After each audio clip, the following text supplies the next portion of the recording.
So, one of the biggest questions people have asked us is, especially in private lending and obviously in the retail sector, and I've got a lot to share with you on this, but a lot of people want to know, where did Wall Street money come or go? And one of the biggest points that I want to make here for those that are maybe newer here, if you're experienced, you know what I'm talking about. Before 2015, hard money or private money was exactly that. It was private. And that industry was maybe hundreds of millions of dollars, not billions. And so when you take a look at that market prior to 2015, what started happening is that during the downturn, as the market started getting saturated and we started getting growth stage taking place, Wall Street was looking for a place to park their money. And so by 2014 and 15, they had already realized that fix and flip money or private money was an amazing investment. It had low loan to values, super high interest rates, and it was a great bet for them. So that's when by 2017, you start seeing these kind of ads here that said fix and flip mortgage bonds, Wall Street's new housing bet, right? These guys started doubling down.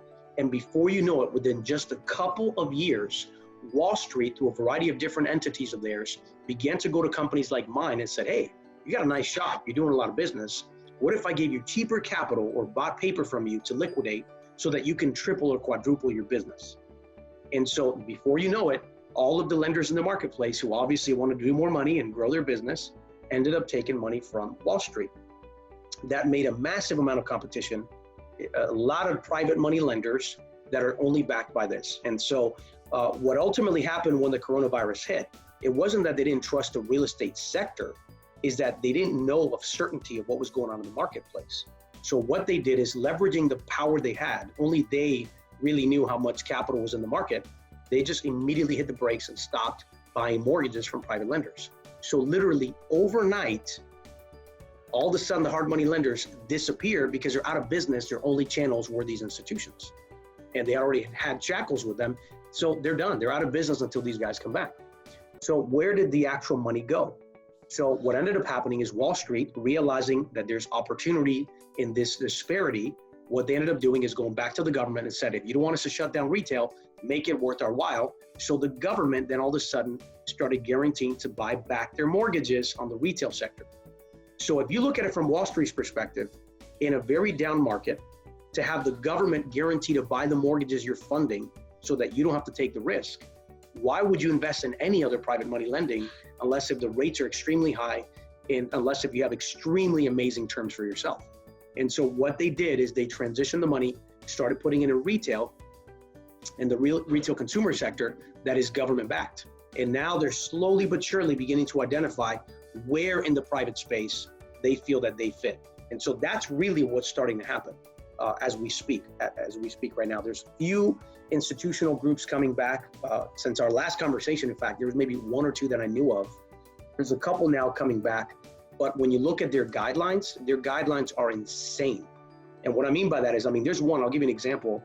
A good group, I've worked with them in the past. In fact, I probably sold them $15 million of mortgages to them.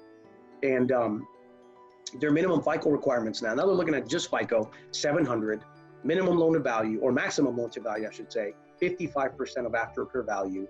The list goes on. And so as we compare with these other hedge funds, what they're really doing is, if it's not a sweetheart manila deal, they'd rather park it somewhere else where they can get the retail. And so this has really been a market disruptor for real estate investing. And the reason why I say that is because I had a team to start building a collaboration tank. We started dialing the 300 plus private lenders that are in the marketplace. Out of 125 contacts that we made, only 2 are still in business. And one of those companies, only the principals are there. They fired everybody else. So just think about the ripple effect that is in this marketplace. We're just blessed to even be lending. After hearing that, I'm like, God, thank you that you had a sovereign hand on us, because it's pretty evident that anybody who trusted in Wall Street in the private space is almost completely out of the business or having to adapt to ridiculous terms. So I don't know if Johnny wanted to hop in there. No, I agree with you. I think it's, seeing all that unfold and knowing that how you guys did your model and how you guys still have control over your deals and what you guys are writing, as long as it makes sense, you guys are doing it right. So yeah, we're blessed to be working with you guys. So I appreciate it. I appreciate that. Yeah. So now the benefit, it comes with a blessing and a curse, right? We're not Wall Street. We don't have that kind of money to say, hey, we're going to scale $40 million a month. But on the other hand, by having our private capital and having investors that trust us and work with us, it really allows us to be creative. For example, this week we're closing on a deal that's in Georgia. It's a really good deal. We come to find out that the best way that suits the client but gives us a great return is not to refinance a guy. We just went out and actually are buying the mortgage directly from the lender, restructuring that loan, positioning ourselves with some equity play as well. And now we're giving this guy the chance to really keep his deal, not lose it. And so again, when you have private capital, it gives you the ability to be creative and really work with clients and create a win-win.